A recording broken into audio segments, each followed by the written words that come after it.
Hello and welcome here to TalkFCB and welcome back to the channel here today, guys, for a big video. And this one truly is big because we've got news, and it's news on Robert Lewandowski. Is he now about to become a new Barcelona player? We're on the verge and it is gonna happen. We're going to be talking all about that deal, plus as well, the presentation of Raphinha, the very latest on Frenkie Jong. There's been big developments on that front in the past 24 hours, plus as well, we're not forgetting our defence, because Jules Kounde is on the agenda once again. It is all coming up today, plenty to discuss, so let's get to it. But if we do indeed begin today by discussing one of the signings that we've already wrapped up, and that of course is Raphinha. Plenty of excitement of course since this was officially announced by the club. We spoke yesterday about everything that Raphinha can bring to the club, and really I am so excited to see this man in a Xavi Hernandez team. And today he was presented there alongside the president Joan Laporta, and I think Laporta right throughout today, the presentation, then the press conference,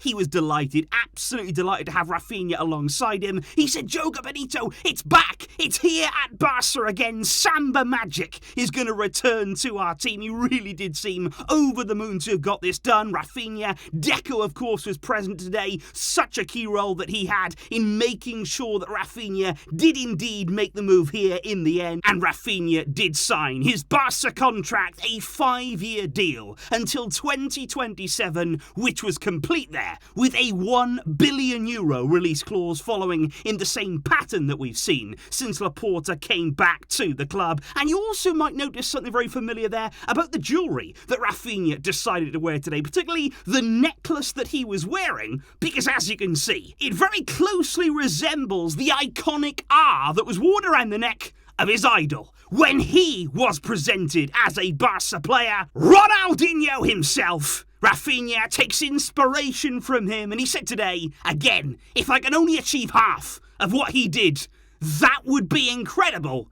And we're all excited to see this man here out on the field in a Barca shirt. Which brings us on to Lewandowski. Because when you are talking about excitement, when you are talking there about new signings that really can breathe new life into this club, we've got to talk about Robert Lewandowski, and we have to talk about the fact here that it's so close now. We are on the verge of a wonderful signing, of a massive statement from this club, because we've known now over the past sort of 48 hours or so that the two clubs were getting really close in their negotiations. Their positions have been getting closer and closer all the time. It's ever since really Lewandowski returned to pre-season training. The kind of atmosphere there that was sort of growing and building at Bayern Munich, this simply wasn't sustainable. It simply could not continue, and it's been in everybody's best interest here that an agreement was to be reached. And apparently now, widespread reports say Barca and Bayern, they've done it. They have got the deal done. They have a fee on which they agree, and there are even a few reports right now that claim it's less than 50 million. We all know that Bayern this entire time have been holding out for 50 million fixed, but there are some suggestions that that fee that we've agreed might be lower. We're going to have to wait and see on that, but this is going to happen. This is a deal now where there is encouragement, there is excitement, and there's even been talk, according to Gerard Romero, that Lewandowski could be presented on Monday, live from the Camp Nou, where there's even been talk there of speeding up the process of laying a new field. That's what they're doing right now at the stadium. They want to get all that done because they want Lewandowski there, and preparations are already underway to present this man, and what an occasion that will be. What a moment it will be when it happens. And then, of course, Xavi has been absolutely insistent this whole time that he wants Lewandowski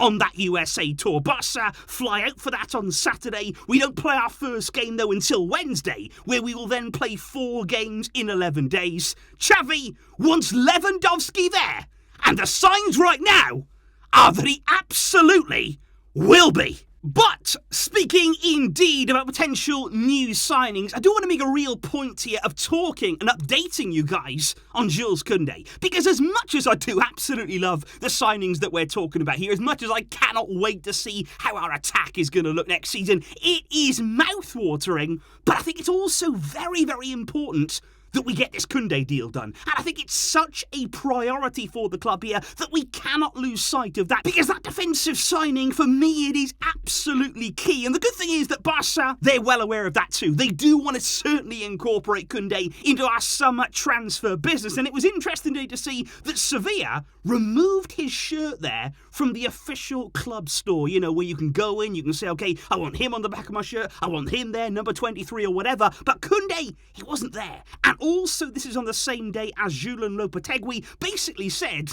it looks this summer like we're going to lose our two top centre-backs, Diego Carlos and indeed Kounde. He appeared to be resigned there to actually losing Kounde this summer. And there has been a bit of talk in the media today that Chelsea are back in the race. Of course, they initially wanted to sign Kounde, but seemed to pull out to focus more on De Ligt. But of course, now he looks like he's on his way to Bayern. That's also been key there in them selling Lewandowski to finance that De Ligt deal. And now Chelsea may be going back for Kounde. But what I would say on that is, one thing that we know is that we have an agreement with him. Barca have a total agreement with Kounde and he wants to join the club. It's always been about now, okay, find that agreement with Sevilla, negotiate on that deal and see the kind of progress that we're going to make on that fee. And I think this has been probably, of all the signings, the most difficult one to complete in the end. Maybe the one that's going to take the longest amount of time here, especially when you consider there might be a player included that deal. There may be a sort of exchange there, a player going the other way, lots of things that would need to be agreed on that. So this might take a little bit more time, but I want to stress here and now, guys, that the club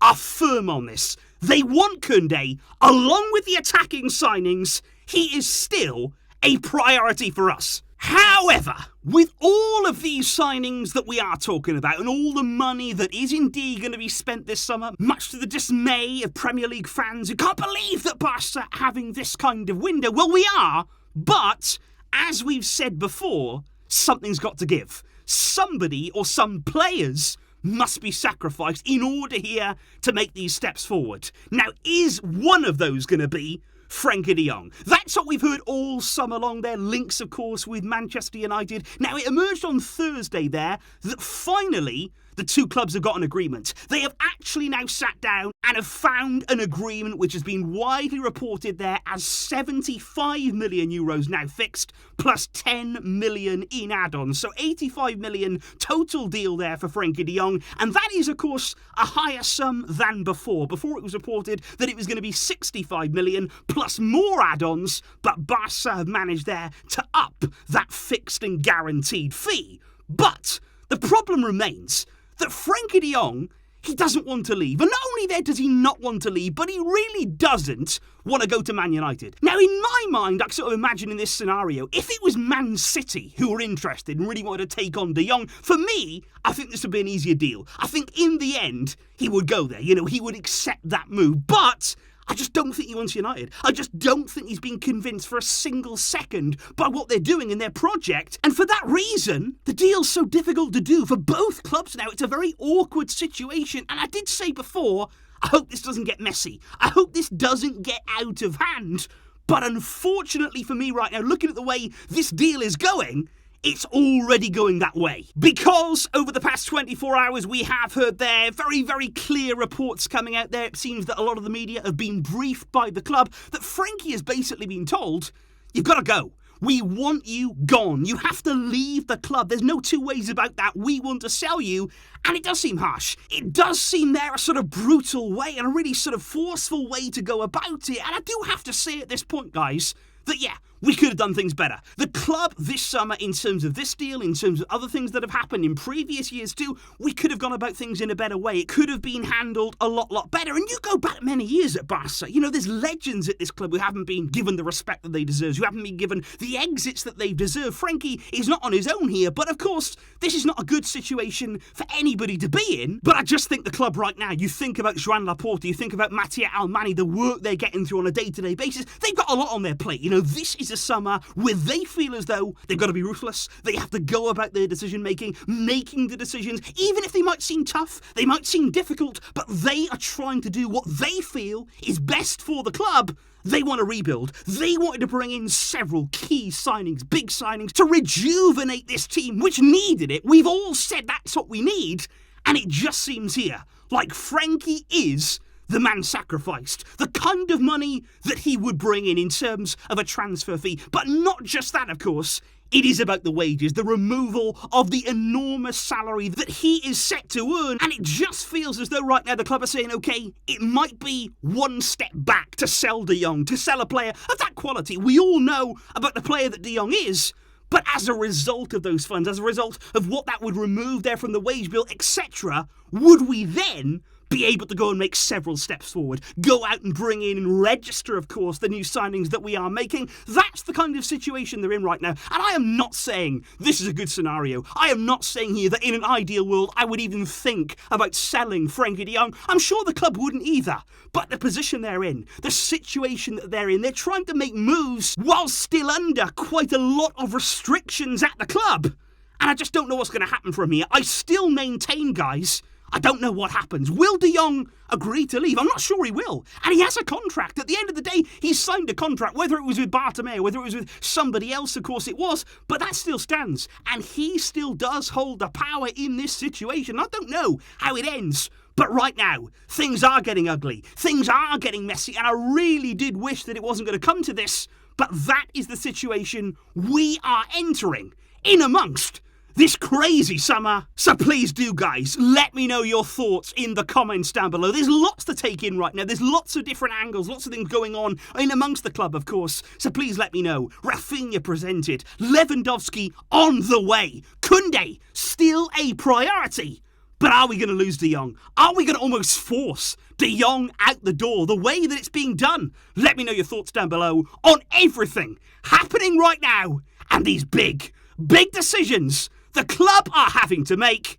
I will see you soon, of course. There will be more news and plenty of breaking news on the way. Thank you indeed for tuning in and for getting involved. But until next time, as always, Visca el Barça.